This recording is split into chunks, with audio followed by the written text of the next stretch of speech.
Assalamualaikum warahmatullahi wabarakatuh. Di sini saya akan menjelaskan mengenai pajak penghasilan 21 sebagai tugas dari mata kuliah media pembelajaran akuntansi materi PPT bersuara. Sebelum itu, perkenalkan, nama saya Marjania Pranawati dengan NIM 22803241047 dari kelas B 2022 Prodi Pendidikan Akuntansi.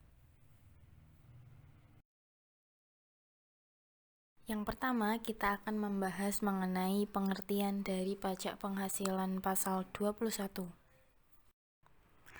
Pajak penghasilan 21 merupakan pajak yang diberikan kepada wajib pajak orang pribadi dalam negeri atas penghasilan yang terkait dengan pekerjaan, jasa, atau kegiatan. Penghasilan yang dimaksud meliputi upah, gaji, honorarium, tunjangan, dan pembayaran lain. Pembayaran PPh ini dilakukan dalam tahun berjalan melalui pemotongan oleh pihak-pihak tertentu.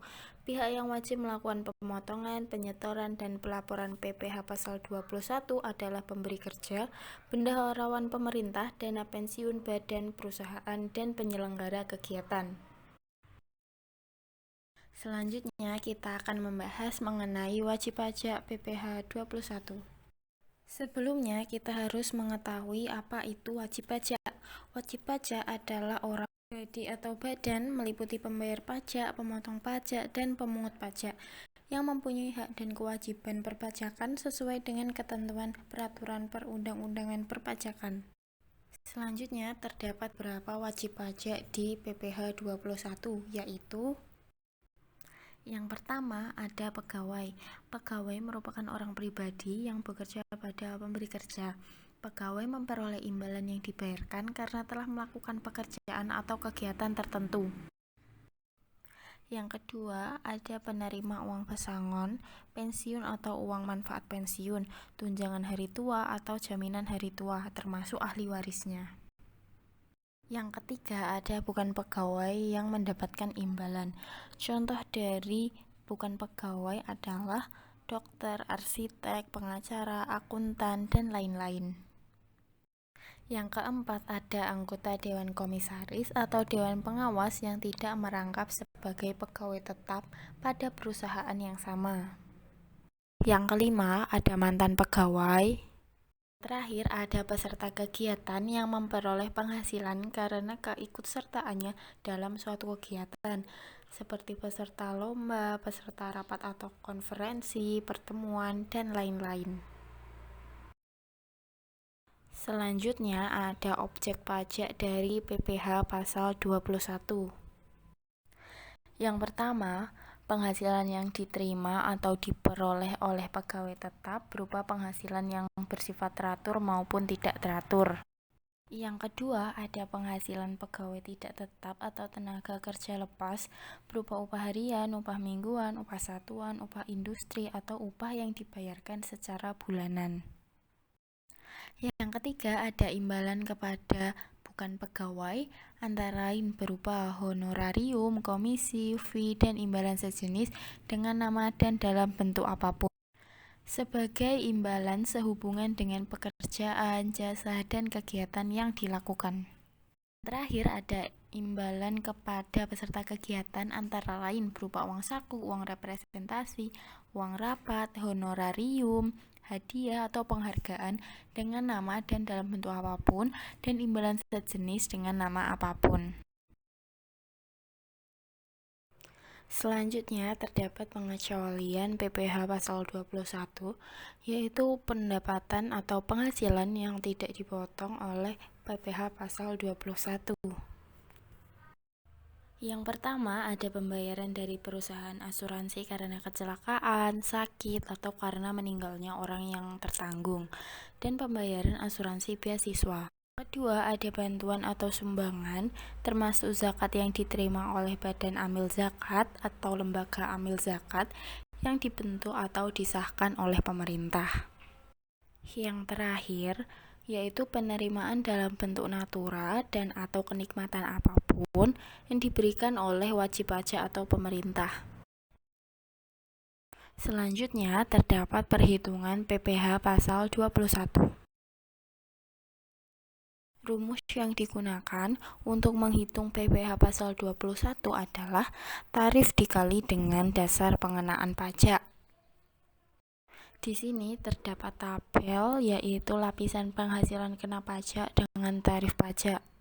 Apabila penghasilan 0 sampai 60 juta dikenakan tarif pajak sebesar 5%, apabila penghasilan 60 sampai dengan 250 juta akan dikenakan tarif pajak sebesar 15%, apabila penghasilan 250 juta sampai dengan 500 juta akan dikenakan tarif pajak sebesar 25%, dan apabila penghasilan sebesar 500 juta sampai dengan 5 miliar akan dikenakan tarif pajak sebesar 30%, dan apabila penghasilan lebih dari 5 miliar akan dikenakan pajak sebesar 35%. Di sini terdapat catatan, jika penerima penghasilan tidak memiliki NPWP maka dikenakan tarif lebih tinggi, yaitu 20% dari tarif normal. Selanjutnya ada PTKP atau penghasilan tidak kena pajak, adalah komponen pengurangan dalam menghitung besarnya pajak penghasilan wajib pajak pribadi. Besarnya PTKP bagi WP pribadi atau wajib pajak orang tersebut adalah 54 juta per tahun. Apabila WP sudah menikah, dia akan mendapatkan potongan pajak lagi, yaitu 4.500.000 dalam setahun. Lalu yang terakhir, apabila WP itu juga menanggung dari keluarganya, WP berhak mendapatkan pengurangan pajak sebesar 4.500.000 per tanggungan. Dan maksimal tanggungan yang diperbolehkan adalah 3. Selanjutnya kita memasuki contoh soal. Tommy Hakim bekerja di Universitas Nusantara. Ia memperoleh gaji pokok sebesar 6 juta. Tommy Hakim sudah membayar uang pensiun sebesar 100.000. Tommy sudah menikah tetapi belum memiliki anak. Bagaimana perhitungan PPh pasal 21 untuk Tommy?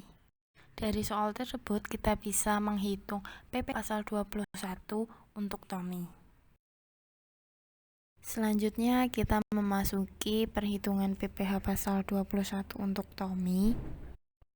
Gaji pokok yang diterima Tommy sebesar 6 juta. Selanjutnya ada pengurangan, yaitu biaya jabatan sebesar 300.000 yang didapat dari 6 juta dikali 5%. Lalu ada iuran pensiun sebesar 100.000 yang dibayarkan Tommy. Jumlah pengurangan yaitu 400.000 yang didapat dari biaya jabatan 300.000 ditambah dengan iuran pensiun 100.000. Selanjutnya kita mendapatkan penghasilan neto sebulan yaitu 5.600.000 yang diperoleh dari 6 juta dikurangi 400.000. Selanjutnya kita mendapatkan penghasilan neto setahun yaitu 67.200.000 yang didapat dari 5.600.000 dikalikan dengan 12. Selanjutnya kita menghitung PTKP dari Tommy. Karena Tommy ini sudah menikah dan tidak memiliki anak, maka PTKP yang dihitung adalah sebagai berikut. PTKP yang pertama yaitu untuk diri WP sendiri yaitu sebesar 54 juta rupiah. PTKP yang kedua yaitu 4.500.000 karena Tommy sudah menikah. Jumlah PTKP dari Tommy yaitu 58.500.000 yang diperoleh dari 54 juta ditambah dengan 4.500.000. Maka dari itu diperoleh penghasilan kena pajak untuk Tommy yaitu 8.700.000. Karena penghasilan kena pajak Tommy sudah diketahui, maka kita bisa menghitung untuk PPh pasal 21. Kita bisa mencari PPh pasal 21 selama setahun dengan cara 5% dikali dengan 8.700.000 sehingga mendapatkan 435.000 rupiah. Itu adalah pajak penghasilan pasal 21 yang harus dibayarkan Tommy selama 1 tahun. Kita juga bisa mencari PPh pasal 21 selama sebulan dengan cara 435.000 dibagi dengan 12 sehingga memperoleh 36.250 rupiah. Itu adalah PPh pasal 21 yang harus dibayarkan Tommy selama 1 bulan. Maka dari itu bisa ditarik kesimpulan jika Tommy harus membayarkan sebesar 36.250 dalam 1 bulan dan 435.000 dalam 1 tahun. Terima kasih karena telah menyimak pemaparan materi kali ini. Kurang dan lebihnya mohon maaf. Wassalamualaikum warahmatullahi wabarakatuh.